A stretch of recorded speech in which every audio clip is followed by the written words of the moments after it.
Oh, hey there. Check this out.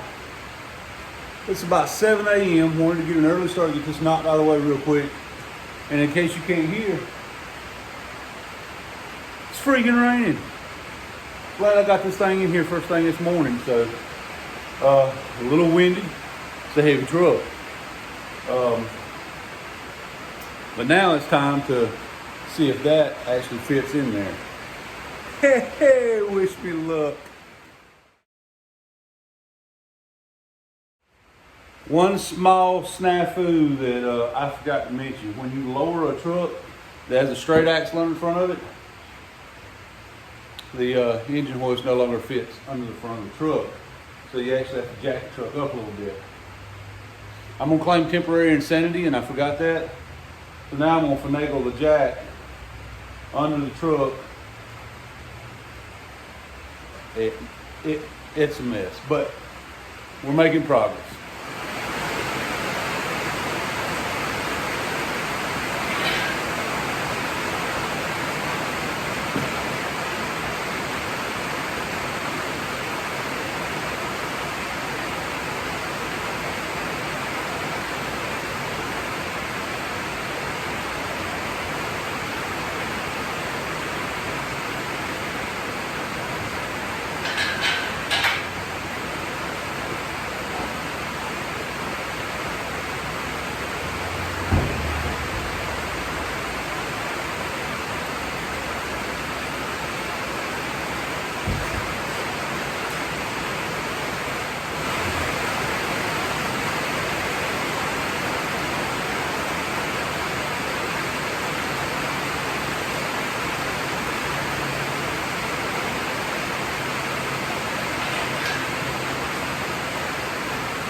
This is why we test fit. I changed the motor mounts to a nicer set of motor mounts. And they're too far forward, so the motor tried to set too far back. I did want the motor to set back a little bit, is the reason I changed it.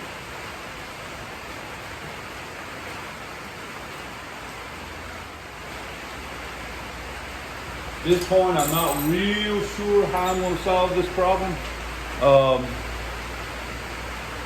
I may try flipping left and right, but I think they're mirrored. I think they're the same.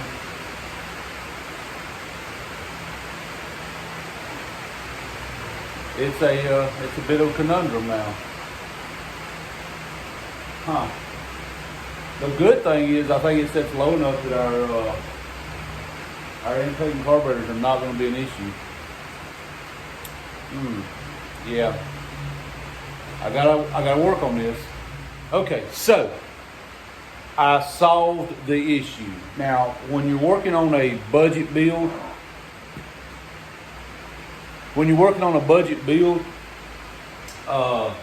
you kind of have to problem solve with the stuff that you have available. So these were a set of new motor mounts made for a truck. They were very well labeled, left, right, the whole 9 yards. But they set the motor in this truck back too far. Now, this truck did not originally come from the factory with an FE. It came from the factory with a Y block, and we know Y blocks are mounted in the front up here. At some point in its life, somebody made a set of homemade motor mounts and mounted them on here to put an engine where they wanted it. Excuse me. To put the motor where they wanted it. So, things aren't exactly perfect with the way it was done. So I put the motor mounts on, put it in. The motor was too far back. It was hitting the firewall. Now, the old motor mounts that were on this truck.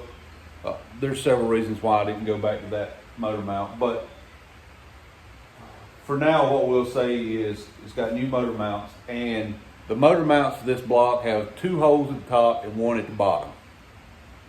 And then the bolt, there's a pad and then there's a bolt through it, and that stud drops through the pad on the frame rail. Well, that stud is not centered, it's off centered, and it sets the motor back. So what I done was I got to doing a little looking. I thought I was just going to have to go ahead and make something, but today's all about checking fitment and everything, so I can make what I got work for today. And here's how I done that. I took the motor mounts off, since that stud is off centered, and flipped them upside down, so now instead of the stud being here, the stud's back here, which moves the whole motor forward. I was lucky enough that since this has 2 holes in the top and 1 in the bottom, when I rotated it around, I was still able to get 1 bolt hole in up here, it's the back one over here, and this one over here, so that I still have 2 bolts out of the 3 in the motor mount itself.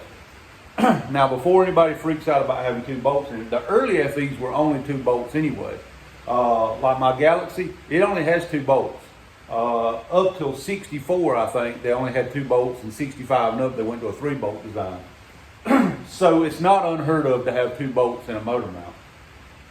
But it's not going to stay that way. Probably what I'm going to do is, once I make sure everything else works, I got a frog in my throat, just hang on a minute. Once I make sure everything else works, I'll take those mounts back off, and I will either,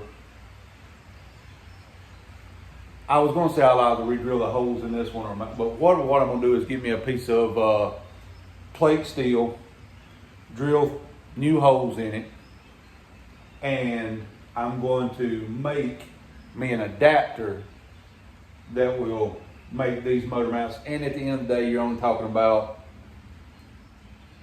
what, 3/16 or so. You're not talking about much, so it's not going to really change anything I'm doing here. But I'm going to make me an adapter to make these mounts work just out of scrap plate that I have laying around here. A good way to solve your way out of a problem without having to spend your way out of a problem. So yeah, now I'm going to get it so it'll kind of stay put. The transmission's not on it for a minute. I'm going to put me a bar across the back of it with a strap, just kind of hold the motor straight. If you can hear me over the rain, try to hold the motor straight and level to get an idea of where it needs to be. I want to set the carburetor knob on it because I want to make sure I have hood clearance. That's my next hurdle that my mind wants to make sure I have. Looking at it sitting here, there should be no issue, but I also didn't think there'd be any issue with motor mounts either because, well, it's all standard Ford stuff. But again, when you're working on something that is 60-year-old and other people have worked on it throughout the years, things get changed.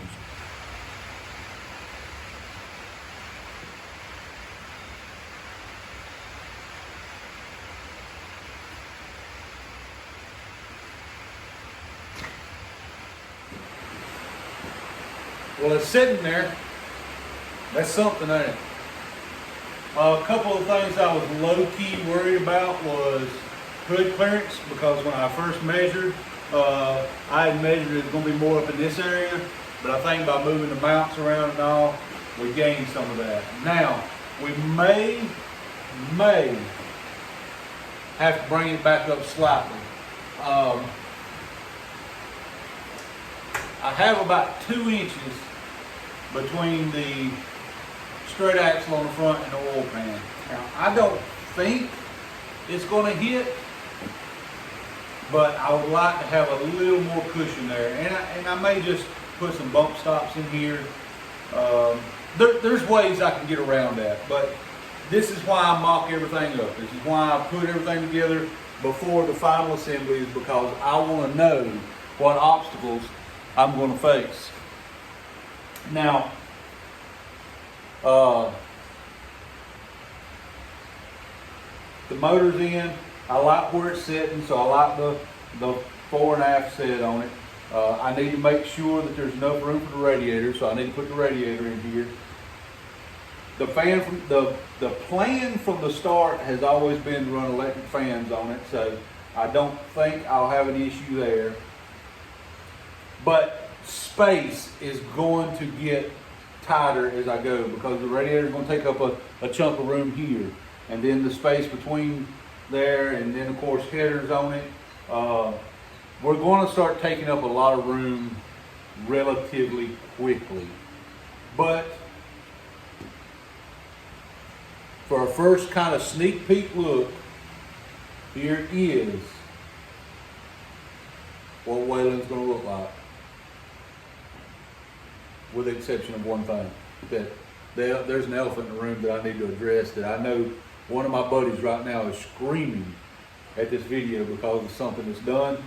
And calm down, I'm going to undo what I did because this motor is going to have to come back out and things are going to have to be addressed. But let me go ahead and address that topic real quick.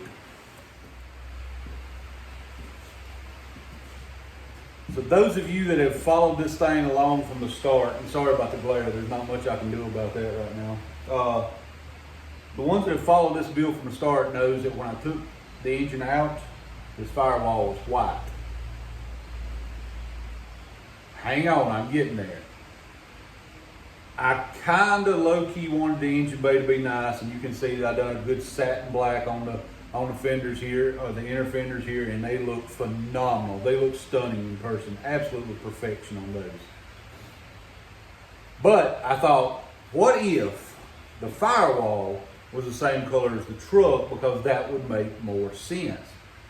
Well, as I said in my video before, time has not been something I've had a lot of, and we've been kind of hustling and racing to get this and that done. And well, this is what happens when you pick the color and shoot it when it's kind of dark outside, thinking that you picked the right color. You end up with this. This is not the correct color. It's wrong. It's not the correct color. I'm not happy with it, and one of two things is going to happen. Either A, I'm going to go to the local paint shop. Once I pull this motor back out, I'm going to go to the local paint shop and take a part of this somewhere, maybe the glove box door or something, and try to have them match the color that this cab is, this burgundy color, and then shoot that firewall on that so it's right. Or number two, it's going to go back white. White would be the easy way out, but it doesn't seem to work well with the truck because this truck wouldn't have a white firewall. It would have the firewall the color of the truck. So I got to figure out what I'm going to do. This bugs me more than it probably does some people, but it is something that I've got to address because it does bug me. But let's look past that right now and let's focus on the fact Waylon has a heartbeat, and a healthy one.